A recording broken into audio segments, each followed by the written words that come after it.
light, and today is the day after Valentine's Day.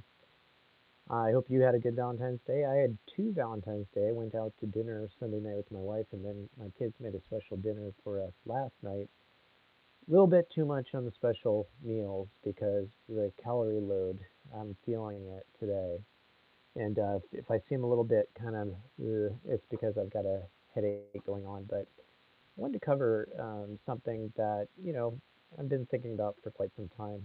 I don't know about you, but I didn't have a pristine, everybody loves one another childhood. You watch some of these kid shows today, like all the kids, like especially we're talking like animated kids shows, all the kids are like sweet towards each other and everybody has kindly things to say and they always look out for each other. Kids don't operate that way. That's not how things go when you grow up. And I remember I was always the runt. I'm a small guy. I know that can't be told here on video. I'm 5'7". I was skinny. I was not very good at athletics. I have asthma, and I have a deformity of my thumb.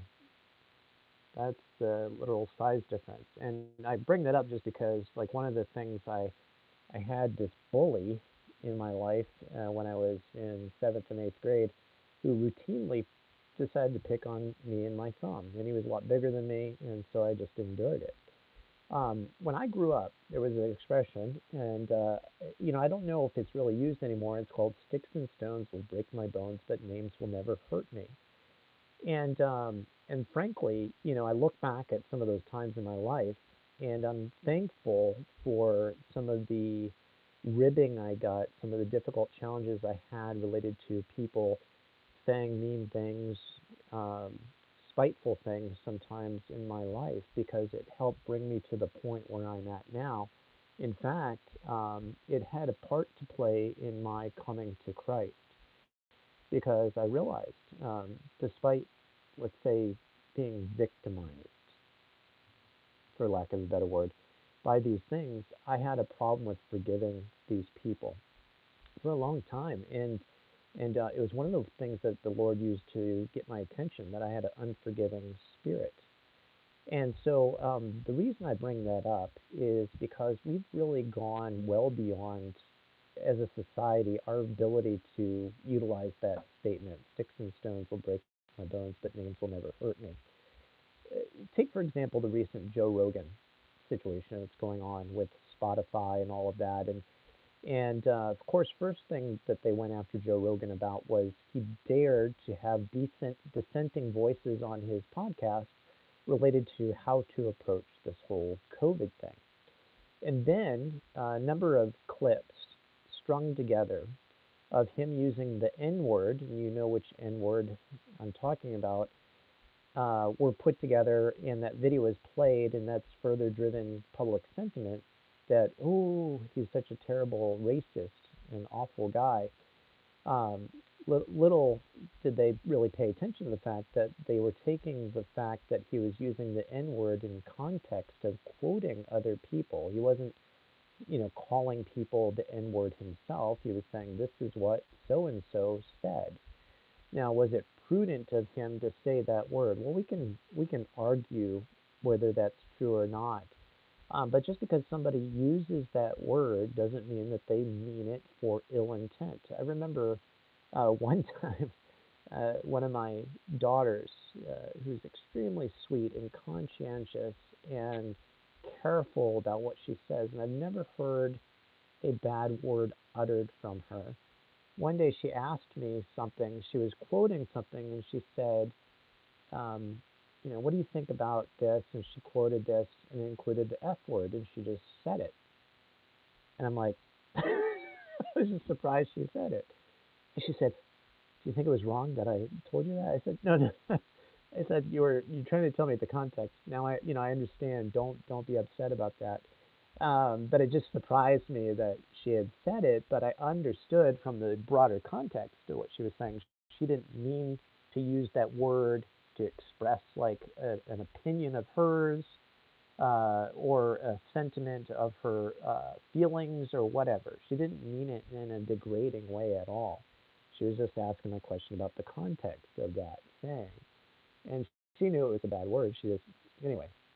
Uh, we've gotten so wimpy as a society that we cannot handle people just using these words um, in context of relating it to quotes that were made or discussing the meaning of the word, etc.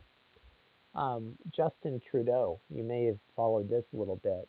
So, Prime Minister of Canada just invoked emergency powers in Canada. And he used in part the argument that they were needed because of the blockades of the roads. Now, we can argue whether those are right or not. I had a big problem with BLM blocking roads during those protests um, because sometimes they can impede things like people needing to get to the doctor, the emergency room, etc. Or like if you got a pregnant woman needs to get to the hospital, or you've got EMS needs to get to somebody's house because they're having a heart attack. So I have a problem with roads being blocked in general, but comparing or saying that this is far worse than what happened during BLM, which not only blocked roads but also corresponded with excessive violence, including fires, killings, beatings, things like that, destruction of massive amounts of property, estimated at over $4 billion. Justin Trudeau, in addition to, I'm getting back to this point, in addition to saying that he had to invoke these emergency powers because of blockades of the road, also pointed out things like vague hate speech references. He said something about including racist flags. Now, what does he mean by that? Well, apparently there was some instances where people were flying uh, Confederate flags. Now, what were the actual protesters flying them, or were they planted? Because there have been instances of that being done in the past, where somebody shows up from like the opposing side and pokes, posts or puts up incriminating evidence against the group that they're against, and that's supposedly hate speech. And so, what Justin Trudeau is pointing out is, besides the blockades, he feels that there's like uh, acts of violence going on related to what people are saying. The this whole recent law, I am going to finish that series, by the way, on C4, the new law that um, makes illegal in Canada the conversion therapy, where you're actually trying to convince somebody to leave a homosexual or non-cisgendered lifestyle and go back to cisgendered heterosexual. They've made that illegal in Canada, and what they're saying is, speech and discussion of an alternative, or we should say traditional lifestyle related to sexuality, is violence. Just like Justin Trudeau, just like Joe Rogan using the N word out of, in the context of what was being quoted. This whole idea that language is somehow violence, and that it should be reacted to violently is problematic. I mean, not only does it go against our First Amendment, freedom of speech, but it's anti-Christian, anti-Christian in its response. Now, that is not to say that there are some types of speech we shouldn't seek to mitigate legally and reprimand people for those acts of speech. For example, you might remember the so-called insurrection on January 6th of last year. They caught what they believed to be an FBI informant or FBI agent who was trying to incite people during the riot, or I should say the demonstration, to go into the Capitol building, and people were shouting him down. He was saying, "You know what we need to do? We need to go into the Capitol, into the Capitol," and people were saying, "No, no, no." When people are inciting violence or illegal behavior, we should definitely be speaking up and say, your words have a potential danger to them. We should not be following what you are saying. And when somebody calls somebody a bad name or is mean towards someone, we should, call them out and say, hey, you don't need to be talking to that person that way. Um, but that doesn't abrogate our responsibility to behave properly in the presence of words.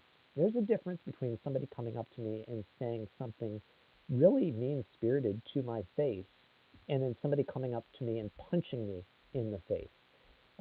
In the first instance, I have the ability to just walk away or just say, you can believe what you want, but your words aren't sticking to me. Whereas if somebody punched me in the face, that'd be a different matter. I do have a right to defend myself physically so I don't get further harm. Words in themselves are not violent. They can be hurtful, yes. They can cause some trauma, yes. But ultimately, we have a response that we should be following if we are a Christian. And I'm going to refer you to 1 Peter 2:22 going on. And this is talking about Jesus. 1 Peter. He says, "He committed no sin, and no deceit was found in his mouth. When they heaped abuse on him, he did not retaliate.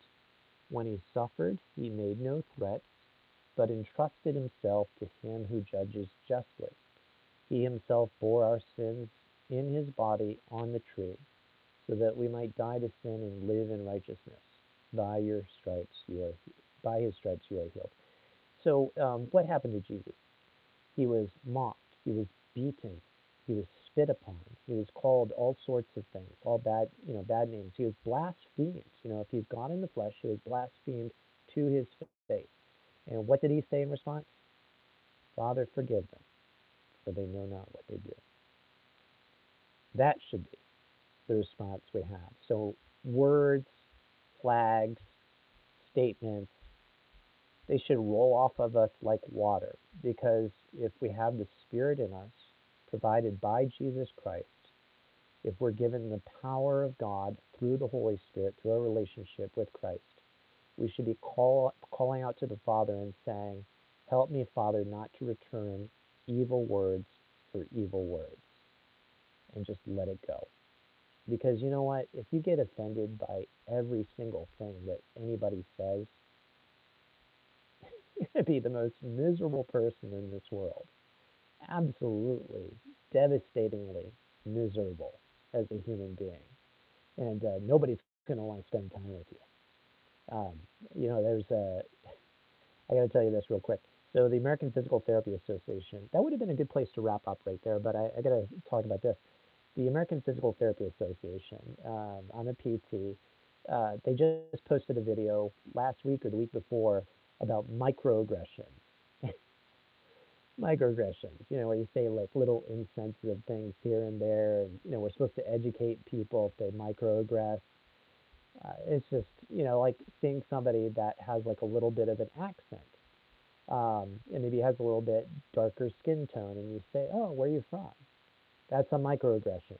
Like that's offensive, because if they clearly have an accent not of the United States, in other words, they sound like they're from another country, we're not supposed to point out the obvious, like, "Oh, where are you from? I'm curious," because that leads to offense. If you get offended about stuff like that, you've got bigger problems, and so you just need to chill. But the main thing that we need to do is remember Christ, who faced the most horrendous and unparalleled amount of verbal abuse, because he, being perfect in all ways, facing any verbal abuse is the greatest travesty of justice. Not just being nailed on the cross, but just him being blasphemed in such a way.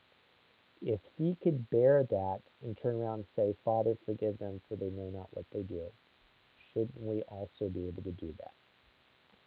John Adamson, Speaking Light. Hope you have a great night. Take care. God bless.